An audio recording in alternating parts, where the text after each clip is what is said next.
Assalamualaikum warahmatullahi wabarakatuh.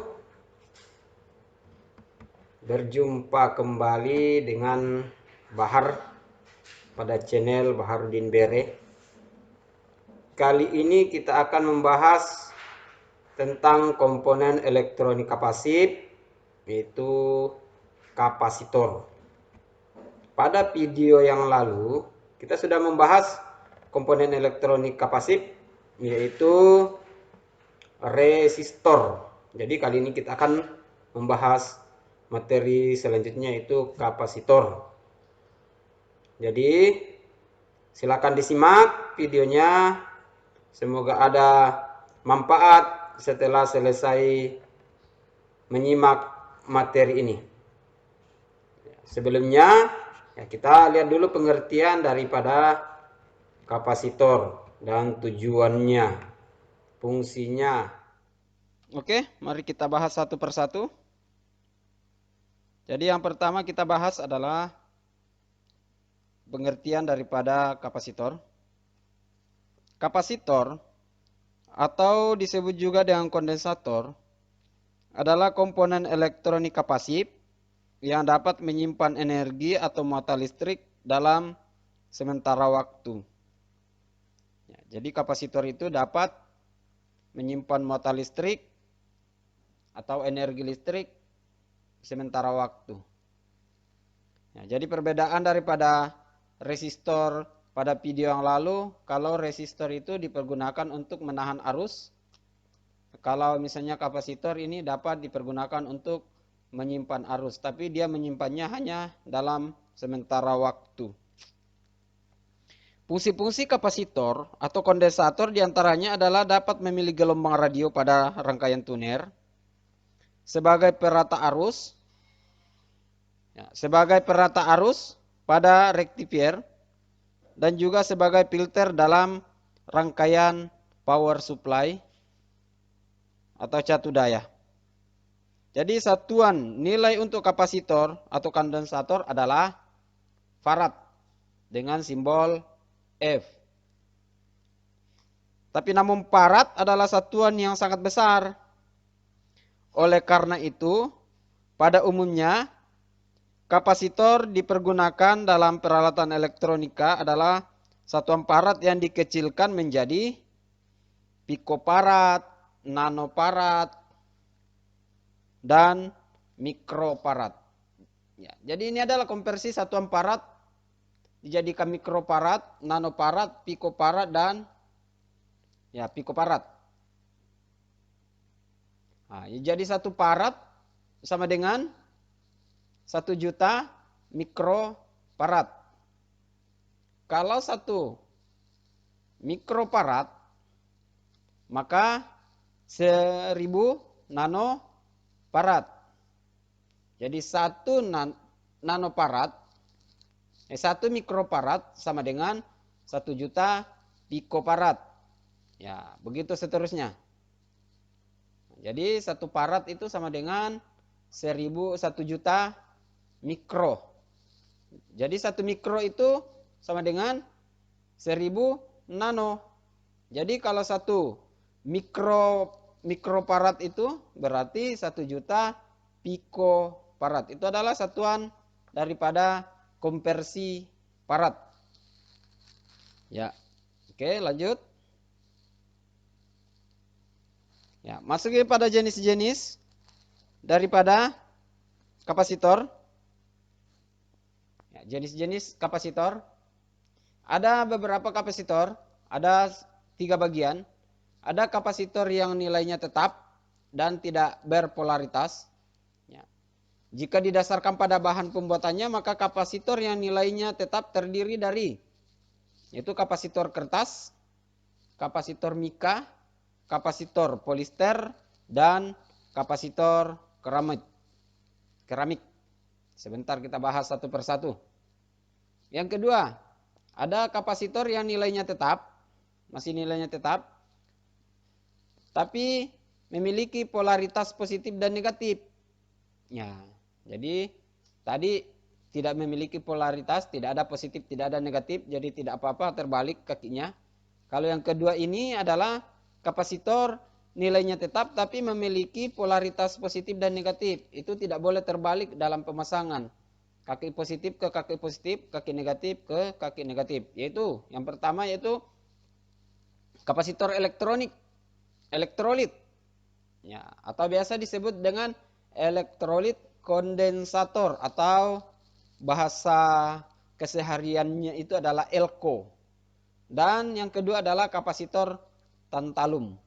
Nah, sebentar juga kita bahas satu persatu. Selanjutnya, kapasitor yang nilainya dapat diatur. Ya, sama video yang lalu ada resistor nilainya tetap dan ada resistor yang nilainya berubah-ubah. Nah, kapasitor juga demikian. Ya, ada kapasitor yang kapasitansinya berubah-berubah. Ya, yang mana?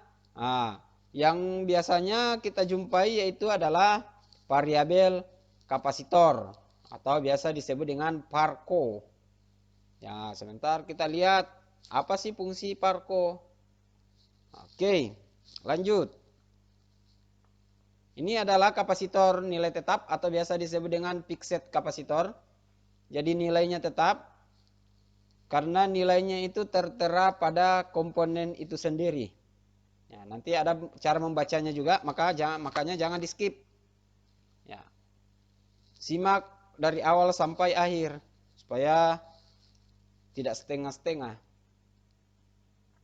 Oke, yang pertama adalah kapasitor keramik. Kapasitor keramik ini adalah kapasitor yang isolatornya terbuat dari keramik dan berbentuk tipis ataupun persegi 4. Ya, kapasitor keramik ini tidak memiliki arah atau polaritas. Jadi, kapasitor keramik ini dapat dipasang bolak-balik dalam rangkaian elektronika. Jadi, kalau kakinya ini tidak mempunyai polaritas, dia tidak mempunyai polaritas positif dan negatif. Ya, bisa terbalik pemasangannya. Tidak masalah. Ya, nilai kapasitor keramik ini biasanya berkisar antara 1 pikofarad sampai dengan 0,01 mikrofarad. Jadi kecil. Itu keramik. Kapasitor keramik. Ini bentuknya bulat-bulat, ada kakinya 2. Ada angka kapasitansinya tertera pada komponen itu sendiri. Itu namanya kapasitor keramik. Ya, biasa warna kuning, ada juga biasa warna biru. Ya, ini adalah kapasitor keramik. Kenapa dikatakan kapasitor keramik? Karena ya isolatornya terbuat dari keramik. Oke, lanjut. Ya. Kapasitor polister. Yang kedua kapasitor polister atau polister kapasitor. Kapasitor polister ini adalah kapasitor yang isolatornya terbuat dari polister dengan bentuk persegi 4. Nah, sama bentuk persegi 4, tapi beda isolatornya yang tadi keramik. Polister juga dapat dipasang terbalik dalam rangkaian elektronika karena tidak memiliki polaritas. Ya, dia tidak memiliki polaritas pada kapasitor polister. Sama dengan keramik. Jadi tidak apa-apa terbalik dalam pemasangannya. Oke, untuk kapasitor polister. Nah, sebentar kita akan belajar untuk menghitung berapa sih kapasitansinya apabila tertera sekian-sekian di komponen. Oke, lanjut. Kapasitor yang ketiga. Yaitu kapasitor kertas atau biasa disebut dengan kapasitor paper. Ya. Kapasitor kertas adalah kapasitor yang terbuat dari kertas. Ya. Jadi isolatornya ini terbuat dari kertas. Makanya dikatakan kapasitor kertas atau paper kapasitor.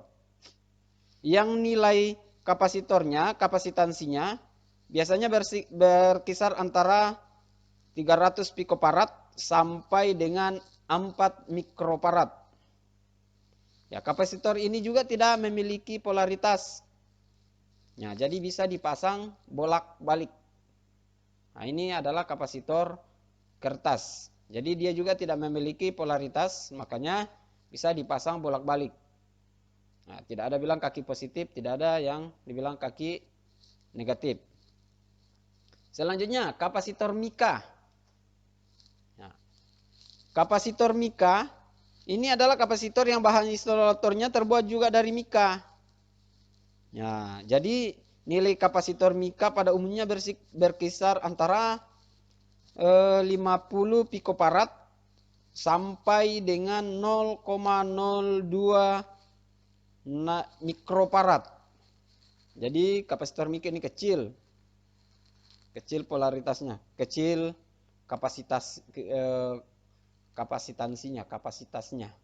kapasitornya. Ya, kapasitor ini juga bisa dipasang bolak-balik karena dia tidak memiliki polaritas. Jadi bisa saja dipasang bolak-balik. Ya, itu kapasitor yang fixed kapasitor atau kapasitor nilai tetap.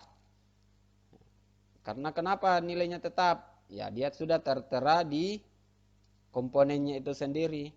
Jadi kalau misalnya kita mau mengganti kapasitor, lihat dulu nilainya berapa. Nah, ganti dengan nilai yang sama. Begitu. Sama halnya dengan resistor yang video yang lalu. Nah, diganti dengan komponen yang sama.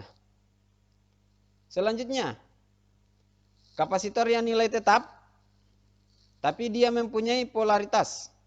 Yang pertama itu kapasitor elektrolit atau elektrolit kapasitor atau biasa disebut dengan ELCO, elektrolit kapasitor. Kapasitor ini bahan isolatornya terbuat dari elektrolit. Ya, biasanya berbentuk tabung atau silinder. Ya. Kapasitor elektrolit atau biasa disingkat dengan ELCO ini sering dipakai pada rangkaian elektronika yang memerlukan kapasitansi yang tinggi. Nah, ingat, ELCO ini biasa digunakan pada rangkaian yang memerlukan kapasitansi yang tinggi. Kapasitor elektrolit memiliki polaritas arah positif dan negatif. Jadi kapasitor elektrolit ini atau ELCO ini mempunyai polaritas. Yang beberapa kapasitor yang tadi kita bahas itu tidak mempunyai polaritas, maka kalau misalnya pemasangannya tidak bermasalah kalau terbalik. Tapi kalau ELCO ini jangan coba-coba balik. Maka kalau coba-coba balik, maka kita akan mendengarkan dentuman. Ya, dentuman. Mendengarkan bom-bom kecil. Dia akan meledak maksudnya. Kapasitor ini menggunakan bahan aluminium sebagai pembungkus dan sekaligus sebagai terminal negatifnya. Ya, pada umumnya nilai kapasitor elektrolit ini berkisar antara 0,47 mikrofarad sehingga ribuan mikrofarad. Jadi dia dari 0,7 mikrofarad sampai ribuan mikrofarad. Ya, biasa badan kapasitor ELCO ini tertera nilai kapasitansi. Jadi biasa dia akan tertera pada nilai kapasitansinya dengan tegangannya juga. Nah, biasa juga terdapat voltage. Berapa voltage yang bisa dipergunakan pada ELCO ini. Nah, dan ada terminal negatifnya. Jadi hal yang perlu diperhatikan pada kapasitor elektrolit, ya, kapasitor ini dapat meledak jika arah pemasangan terbalik. Ya, kalau polaritasnya ini terbalik, maka dia akan meledak. Makanya saya bilang tadi kita akan dengarkan dentuman atau mendengarkan petasan. Dia akan meledak. Nah, ini adalah kapasitor yang nilainya tetap, tapi dia mempunyai polaritas positif dan negatif. Untuk menentukan positif dan negatifnya, nah, kita akan bahas sebentar lagi. Ya, makanya jangan di skip supaya ya, lengkap. Jangan pengetahuan setengah-setengah. Oke, lanjut. Kapasitor yang kedua, yaitu kapasitor tantalum. Kapasitor tantalum yang memiliki polaritas negatif dan positif, tapi nilainya tetap. Kapasitor tantalum ini memiliki polaritas positif dan negatif, seperti halnya kapasitor elektrolit tadi. Dan bahan isolatornya juga berasal dari elektrolit. Kenapa disebut dengan tantalum? Karena kapasitor jenis ini memiliki bahan logam tantalum sebagai terminal anodanya atau positifnya. Ya. Kapasitor tantalum ini dapat beroperasi pada suhu yang tinggi dibandingkan dengan kapasitor elektrolit yang lainnya. Nah, dan juga memiliki kapasitansi yang besar, tetapi dapat dikemas dalam ukuran yang lebih kecil dan mungil. Jadi oleh karena itu, kapasitor tantalum merupakan jenis kapasitor yang harganya lumayan mahal. Kenapa dia mahal? Karena dia bodinya kecil tapi kapasitansinya besar dan bisa berfungsi pada suhu yang tinggi. Ya. Pada umumnya dipakai pada peralatan elektronika yang berukuran kecil seperti handphone dan laptop. Jadi tantalum ini rata-rata digunakan pada barang-barang elektronik seperti handphone atau laptop. Karena kalau misalnya kita menggunakan elko pada handphone, terlalu besar kapasitornya. Lebih besar kapasitor dibandingkan handphonenya. Tidak boleh. Makanya kita menggunakan kapasitor tantalum. Kapasitornya lebih tinggi dibandingkan handphone. Aduh, kacau kalau begitu handphone. Makanya diganti dengan kapasitor tantalum. Tantalum ini kapasitor yang ya lumayan mahal. Ya, karena daya kerjanya melebihi daripada elko itu sendiri. Oke, kapasitor untuk nilai tetap. Jadi kalau ada pertanyaan tentang kapasitor silakan tulis di komen. Kita akan bahas kembali bersama-sama. Ya. Tapi kalau tidak ada, ya silakan kasih tahu temannya. Biar apa yang kamu tahu bisa ditahu juga sama teman-teman.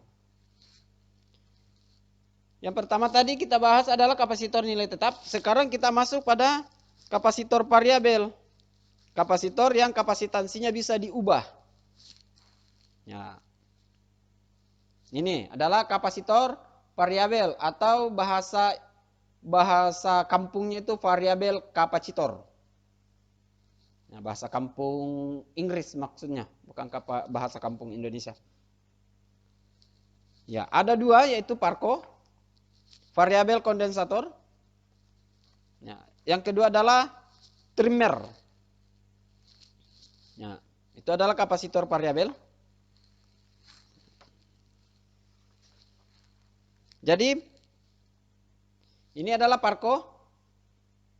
Parco atau variabel kapasitor terbuat dari logam dengan ukuran yang lebih besar daripada umumnya.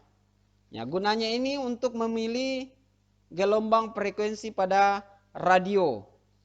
Karena dia digabungkan dengan spool antena dan spool isolator. Biasanya pada radio transistor yang diputar-putar untuk tuning, mencari gelombang, ya, itu menggunakan kapasitor variabel atau bahasa kampungnya itu variabel kondensator.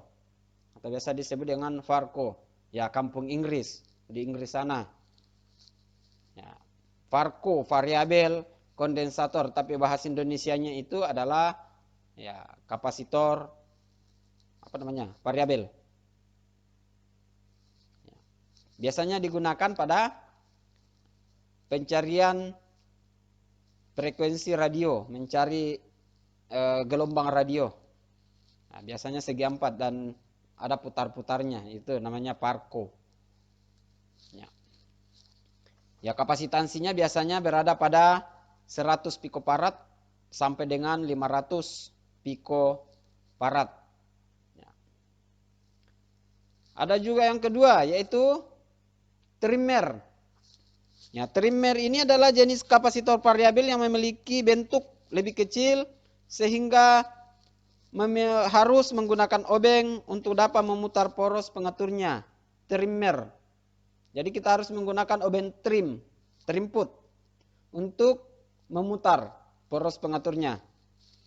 Ya, jadi trimer ini terbuat dari dua plat logam yang dipisahkan oleh selembar mika dan juga terdapat sebuah skru yang mengatur jarak kedua plat logam tersebut sehingga nilai kapasitansinya menjadi berubah. Ya, biasanya trimer kita gunakan pada rangkaian elektronika untuk menempatkan pemilihan posisi frekuensi atau fine tune. Ya, fine tune. Ya, nilai kapasitansi trimer ini sampai 100 picofarad. Jadi ini digunakan apabila kita sudah memutar parko tadi, sudah mendapatkan gelombang, ya, tapi suara pada radio itu belum maksimal, belum stereo, maka kita menggunakan trimer untuk mensempurnakan. Nah, itu gunanya trimer. Ya. Jadi untuk parko tadi itu digunakan untuk mencari gelombang radio. Ya, pada zaman 90-an itu menggunakan radio transistor untuk biasanya mendengarkan sandiwara, mendengarkan berita, pokoknya banyak didengarkan pada RRI. Ya, masih menggunakan putar-putar, maka itu menggunakan parko. Pada saat ini sudah jarang menggunakan parko tuning. Kenapa? Karena mencari gelombang itu sudah sistem digital. Nah, seperti itu. Dulu masih sistem manual, makanya kita menggunakan parko tuning. Nah, begitu. Ya, jadi parko tuning ini kita gunakan untuk mencari gelombang radio. Gunanya trimer untuk menyempurnakan daripada parko. Sistem kerja daripada parko tuning. Salah satu fungsinya trimer. Nah, oke, ini adalah dua macam kapasitor. Sudah tiga macam. Yang pertama tadi adalah kapasitor yang nilainya tetap tapi tidak memiliki polaritas. Dan yang kedua adalah kapasitor nilainya tetap tapi memiliki polaritas. Yang ketiga adalah kapasitor yang nilainya berubah. Oke? Nah, lanjut. Nah, ini adalah cara membaca nilai pada kapasitor. Ini cara membaca pada nilai kapasitor. Untuk kapasitor keramik, kapasitor kertas, kapasitor mika, kapasitor polister, atau kapasitor non polaritas lainnya, pada umumnya dituliskan kode nilai di badannya.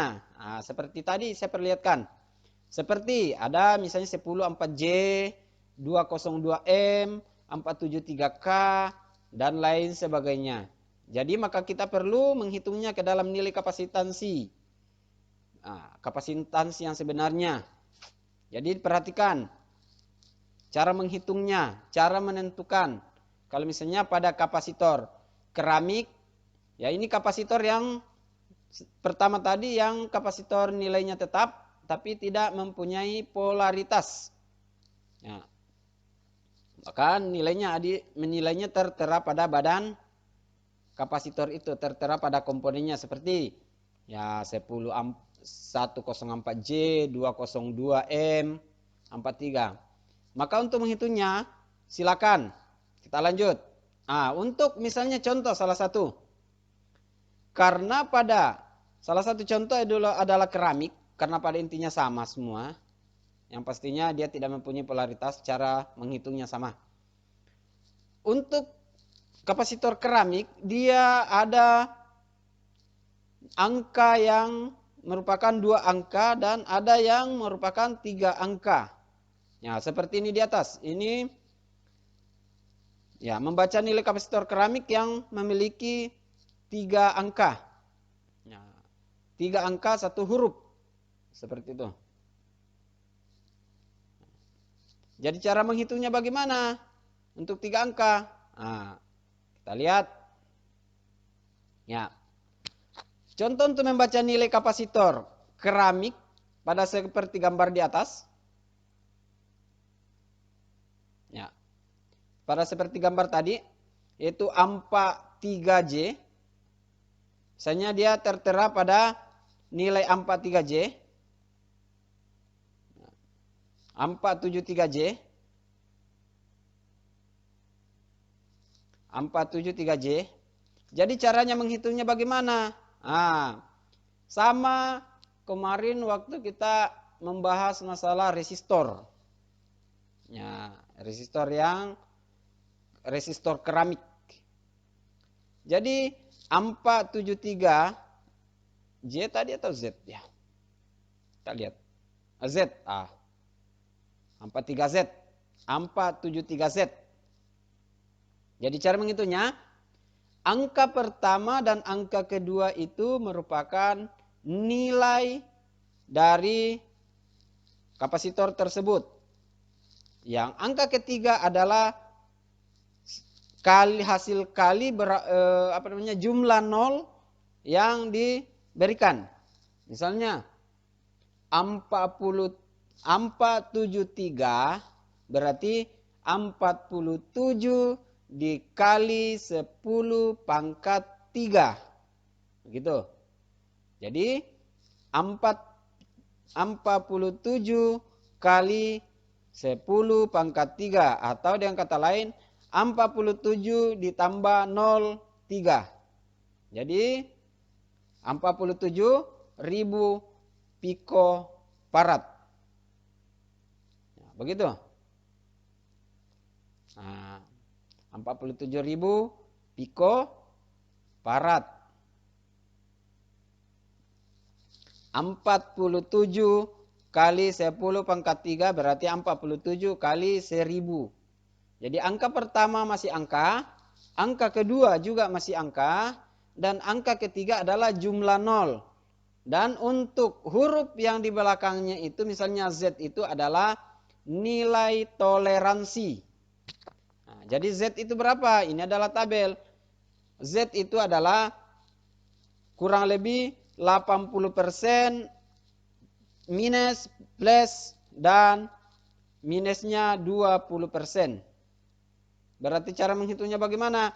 47.000 ditambah 80% dan dikurang 20%. Jadi dia berkisar antara 47.000 ditambah 80% yaitu 37.600 nilai toleransinya.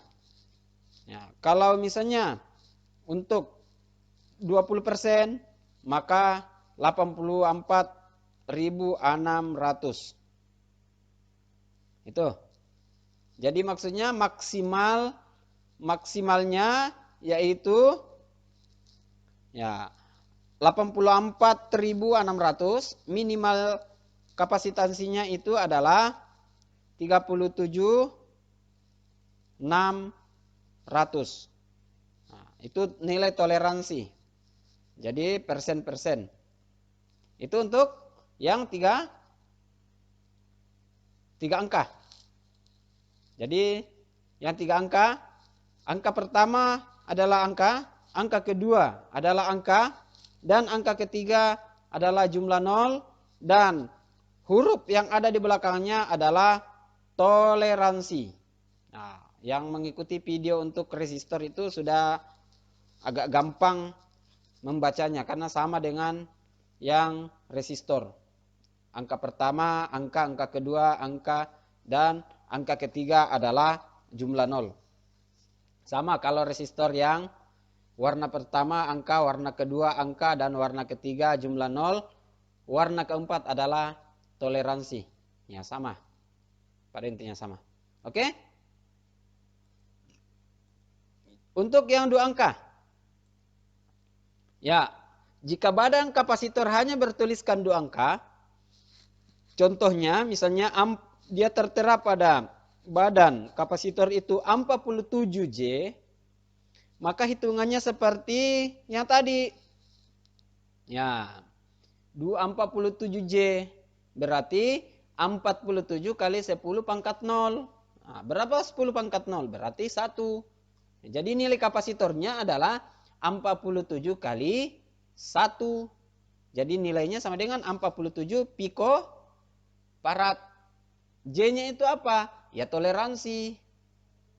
Nah, seperti itu. Itu contoh kedua untuk yang bertuliskan 2 angka. Jadi langsung saja 47J berarti 47 pikofarad. Ya, toleransinya berapa? Yang J tadi. Nah, kita lihat yang J itu berapa yang J?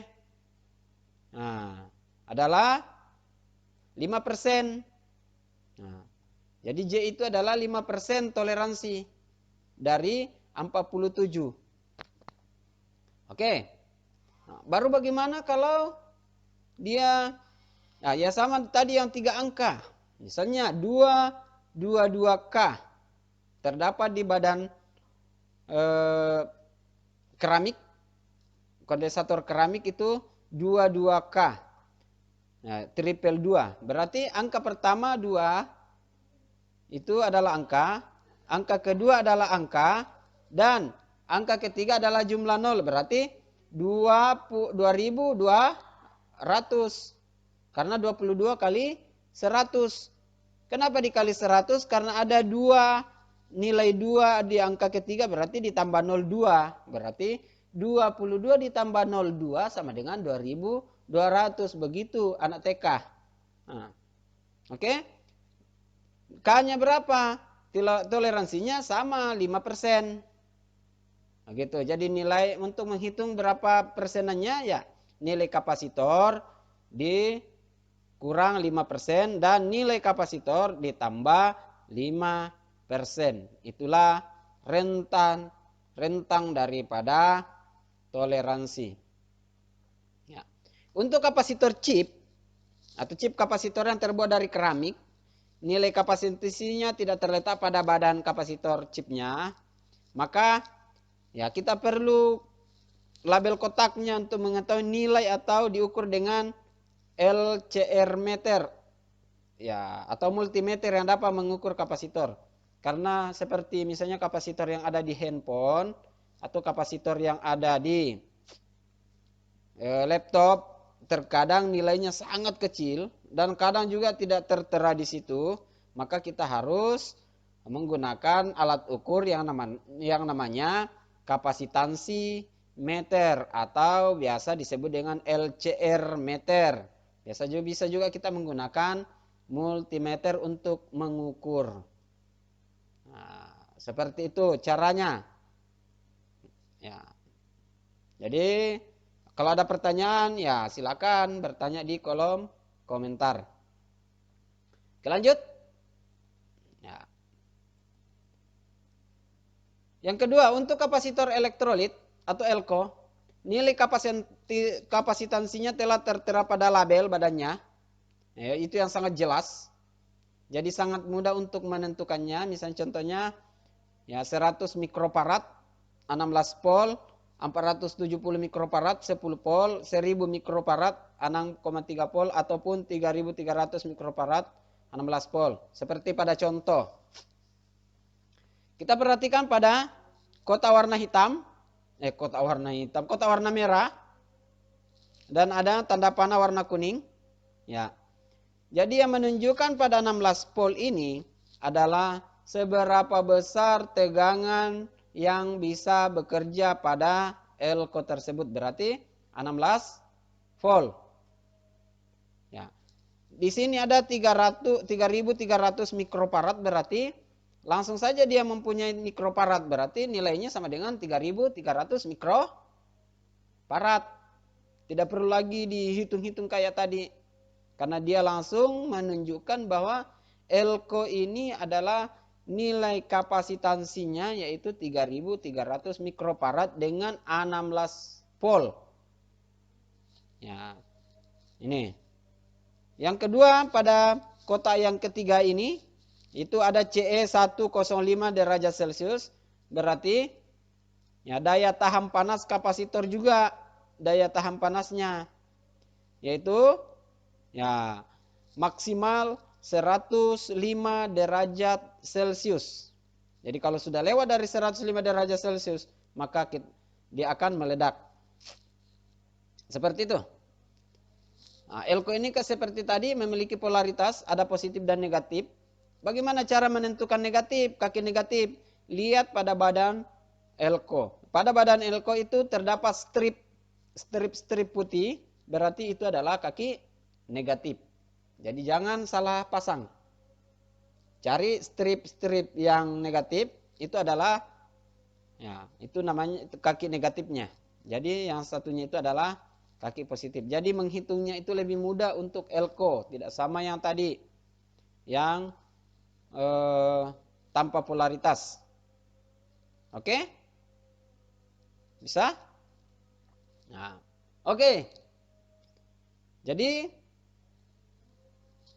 seperti itu cara pembacaan daripada kapasitor. Ya, jadi kalau ada pertanyaan, silakan bertanya pada kolom komentar. Ya. Atau kalau malas bertanya pada kolom komentar, silakan ulang-ulang videonya supaya lebih tahu. Ya. Itu adalah jadi kesimpulan daripada pembahasan kita kali ini adalah yang pertama, komponen kapasitor itu adalah komponen yang bisa menyimpan arus atau tegangan untuk sementara waktu. Dan kapasitor ini terdiri dari tiga macam, yaitu kapasitor yang memiliki nilai yang tetap tapi tidak mempunyai polaritas. Ya. Contohnya kapasitor kertas, mika, kapasitor polister, dan kapasitor keramik. Dan yang kedua, kapasitor yang nilainya juga tetap tapi memiliki polaritas, yaitu kapasitor elektrolit atau biasa disebut dengan elektrolit kondensator, elko, dan kapasitor tantalum. Dan yang ketiga itu kapasitor yang nilainya dapat diatur. Ya, di antaranya itu adalah variabel kapasitor dan trimer. Nah, jadi perhatikan simbol kapasitor. Ini, jadi cara membaca pada kapasitor keramik atau cara membaca pada kapasitor yang tidak memiliki polaritas itu dilihat di komponen kapasitornya itu tertera angka-angka. Angka pertama itu masih angka, angka kedua adalah masih angka, dan angka ketiga adalah jumlah nol. Ya, jumlah nol. Misalnya 104 berarti 10 kali 10 ditambah 04. 10 ditambah 04 berapa? Berarti 10 tambah 04 berarti 100 ribu. Nah, 100 ribu pikofarad. Karena kalau keramik dan teman-temannya itu kita menggunakan satuan pikofarad. Untuk huruf yang di belakangnya adalah toleransinya. Seberapa besar toleransi maksimal dan seberapa besar toleransi minimal.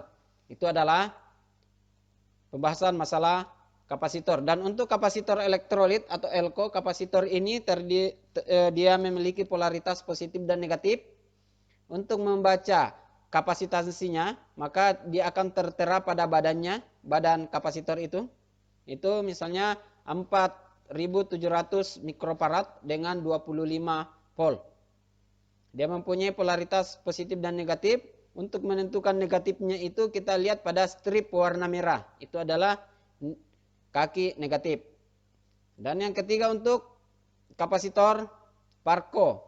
Fungsi daripada kapasitor Parco ini untuk dipergunakan memilih gelombang pada radio tuning. Memilih gelombang pada radio transistor atau gelombang radio. Susah sekali disebut ini gelombang radio. Ya, untuk trimer itu untuk berfungsi untuk menyempurnakan sistem kerja daripada Parco. Oke. Begitu. Jadi sekali lagi kalau ada pertanyaan, silakan bertanya di kolom komentar. Ini adalah pembahasan kita. Demikian pembahasan kita. ucapkan terima kasih atas perhatiannya, ya, dan luang waktu rekan-rekan untuk menyimak video saya. Ya, semoga apa yang kita pelajari kali ini bisa berguna pada diri sendiri. Dan jangan lupa kalau bermanfaat, silakan like dan share ke teman-teman agar apa yang Anda tahu pada saat ini bisa ditahu juga oleh teman sendiri. Sekian, terima kasih. Assalamualaikum warahmatullahi wabarakatuh.